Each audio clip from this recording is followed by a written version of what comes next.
Hi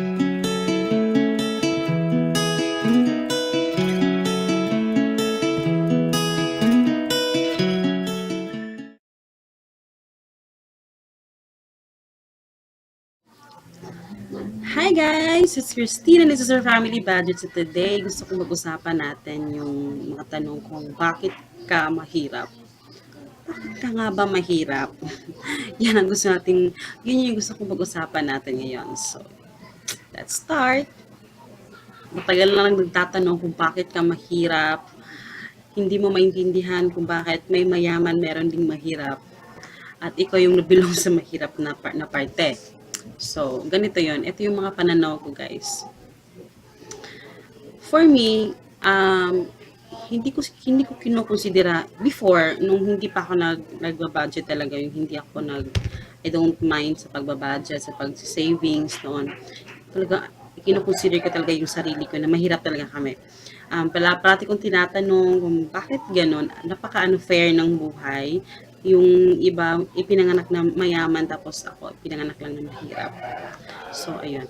Then na-realize ko nung nag-mature na ako, na-realize ko na hindi naman kasalanan ng ating mga ninuno or ating ng mga pamilya natin na yung sa bloodline natin na bloodline, yung sa family tree natin na mahirap tayo. Hindi nila kasalanan yun. So, gusto kong iklaro kasi minsan kasi guys, kaya gusto kong itakol itong topic na ito ngayon kasi marami akong naririnig kasi at marami akong nakikita even sa interview sa TV.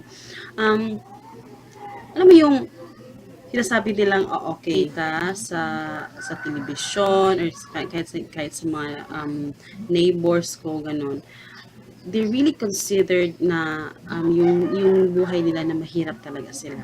Alam mo, kasi feeling ko, ang mga mahihirap na tao, yun lang yung mga taong gumive up na sa buhay na parang okay. May mga tao kasing ganun guys eh, okay, wala kasi, mahirap lang talaga kami. Kahit anong gawin namin, dito lang naman talaga kami, dito lang kami nababagay, parang yung ganon. Yun yung nagiging mentality nila na minsan nasusunod din ng mga anak. So, kung ikaw, usually sa mga yung medyo matatanda na okay, kontento na sila sa ganon, na okay, kahit isang tukal lang kami, basta masaya lang yung pamilya namin. Yes, mas priority ko yung masayang pamilya, oo. Pero paano naman yung mga anak mo? Kung ikaw matanda ka na wala ka ng pangarap na okay ka na diyan kasi yung father-in-law ko ganun din yung mentality niya na matanda na ako, ano na lang, okay na tayo sa ganito, ganyan. Pero dapat iisipin mo rin yung mga anak mo. Siyempre, yung mga anak mo, may mga pangarap din na kailangan mo silang tulungan. Hindi pwedeng, dahil yung mentality mo na, okay, dito lang talaga kami, dito lang kami nababagay. Hindi pwedeng hilahin mo din yung mga anak mo dun sa prinsipyo mo na gano'n. Kasi iba-iba yung mga gusto ng mga anak natin, iba-iba yung mga pangarap nila. So, kailangan natin silang tulungan. So, saludo ko sa mga parents na sinasabi nila na okay, kailangan hindi kayo magkaya sa amin, na ganito, ganyan, kailangan magsikap kayo, ganyan. So, saludo talaga ako sa mga ganong parents, no? So, yun lang. Ang mga taong mahihirap lang talaga is yung ano lang naman nila, yung mindset. Yung mga taong ganun, yung mindset nila na mahirap talaga sila. Pero actually, kung iniisip mo na mahirap na ngayon, actually hindi ka mahirap. Siguro broke lang talaga or hindi mo lang alam kung saan ka magsisimula or kung saan mo sisimulan baguhin yung mga bagay na akala mong okay lang. For example, sa utang, parati ko namang sinasabi sa ito ngayon guys, diba? Parati ko nang tinatopic ito sa inyo, sinasabi ganun.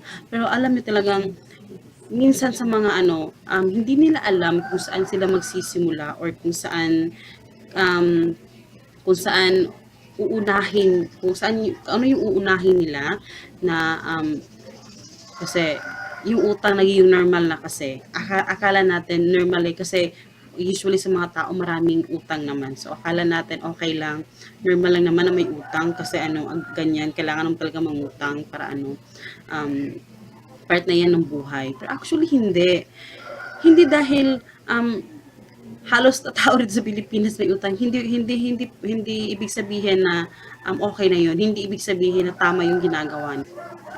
So, parang nasasad naman ako pag nakakakita ako ng tao na gano'n, yung mentality nila na sinasabi nilang parang mas gusto nilang kinakaawaan sila ng ibang tao. Alam mo yung gano'n, yung masaya silang kinakaawaan sila. Alam niyo guys, hindi magandang habit yung gano'n. Mas maganda, mas totoo, actually totoo talaga yung kasabihan na it's better to give than to receive. Really, talagang totoo yon. At talagang ayokong kinakaawaan kami. Mas gusto ko pa yung kami yung nagbibigay. So, basta marami akong tao nakikitang gano'n, na mas gusto nilang kinakaawaan sila. Kung parating ganyan yung nagiging practice nyo sa buhay, wala kayong hindi ko naman sinasabing kailangan natin maging milyonaryo. Kasi kahit kami hindi namin pinangarap na maging milyonaryo kami. Ang pinangarap lang namin is yung namumuhay ka lang, yung nagtatrabaho ka na may purpose, hindi yung nagtatrabaho ka lang. Alam mo yung tanongin mo yung sarili mo kung ano ba yung after 10 parang after 10 years, ganito lang yung buhay ko pa rin, lubog sa utang, yung nagiging cycle ng buhay mo, trabaho, sahod, utang, trabaho, sahod, utang. Parang ganun lang yung nagiging cycle. Parang isipin mo rin kung ano yung nagiging purpose ko dito sa mundo. Parang usually parang ang nangyayari is ang nagiging purpose mo lang sa pagtatrabaho mo is para makabili ka lang ng magagandang gamit, para makabili ka lang ng yung mga luho, parang ganun. Parang yung buhay mo dyan ka lang. Kaya usually sa mga nangyayari talaga sa atin is 10 years na sa trabaho pero yung buhay niya ganun pa rin. Walang pagbabago. So, alam mo yun, okay lang naman na pagkagaya sa amin, okay lang naman, syempre, I prefer na kanang, Bisaya na ako. Mas gusto ko yung simpleng buhay. Simpleng buhay na walang stress sa buhay na mag-iisipan mo pa kung saan ka kukuha ng bayad. Ibabayad sa inyong utang. Simpleng buhay na yung bang relax ka lang, hindi ka kailangang magtrabaho dahil may inaano kang utang, binabayaran yung utang. So, ayun. Simple lang po yun talaga gusto namin guys. So, gusto kong ibahagi sa inyo yung mga so, hindi ka naman mahirap talaga. Yung mahirap is just a word sa mga taong yung inilalagay nila sa utak nila, yung nagiging mentality nila. Actually, hindi ka talaga mahirap. Ang kailangan mo lang is magsikap at importante na may ipon ka. Alam mo yung useless yung pagtatrabaho mo kung wala kang ipon. Yun yung mga years na hindi ko pa kami nag-iipon talaga. Yun yung nasabi ko sa sarili ko na sayang yung mga perang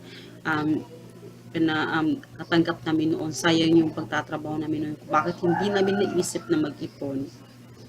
Parang nakita ko na yung purpose. So, yung purpose mo na, alam mo yung importante yung guys na may purpose yung pagtatrabaho mo. Bakit ka nagtatrabaho?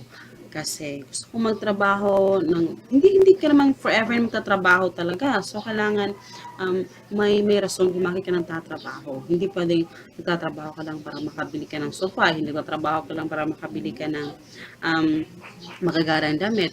No, it's not. Kailangan mo trabaho ka kasi iisipin mo na kailangan 10 years from now, kailangan akong mga anak ko nakapagtapos na walang, hindi ko inuutang yung mga pinambabayad na tuition fee niya.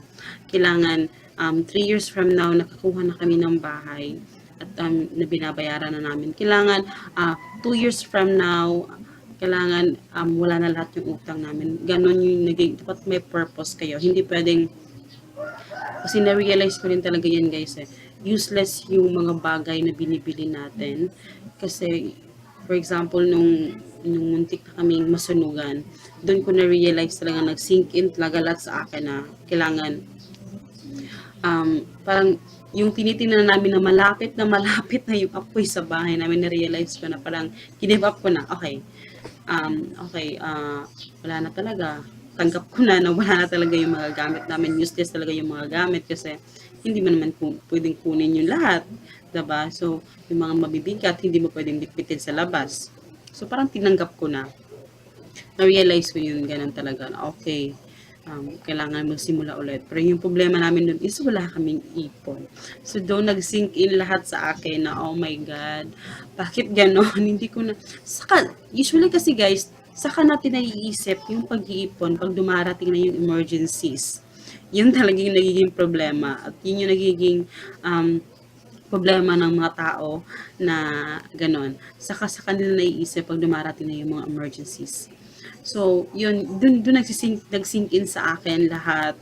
So, parang, okay, kailangan, hindi, okay lang naman bumili ng mga bagay na ganun. Pero, mga sofa, kung kailangan mong bilhin ng cash, pero, hindi naman pwede yung inipon mo for your savings, ibibili mo ng sofa.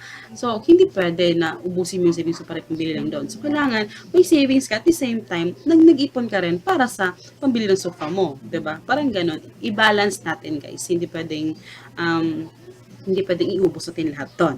Hindi pwedeng iubos natin sa bakasyon yung ating savings. Kailangan mag-set ka ng savings for your vacation. So, kung hindi mo maabot yung pang um, hindi mo maabot yung target mo sa yung savings at saka hindi ka makakapaglagay sa invitation. So that means hindi ka pa handa magbakasyon.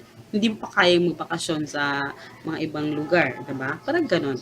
So ayun. So kailangan mo munang ayusin yung buhay mo. Hindi ka mahirap. Kailangan mo lang ayusin yung paggagastos mo. Kailangan mong ayusin yung buhay mo ngayon. Kung lubog na lubog ka na sa utang, kailangan mong ayusin yon. So, hindi ka mahirap. Ano ka lang, broke ka lang, kailangan mo lang ayusin talaga yung cycle ng pamumuhay nyo daily, kung ano yung mga ginagawa ninyo. So, ayun. So, yun yung gusto kong i-share sa inyo guys. Sana ay may napulot kayo sa aking mga sinabi. So, I hope you guys enjoy and please don't forget to subscribe and see you in my next video. Bye-bye!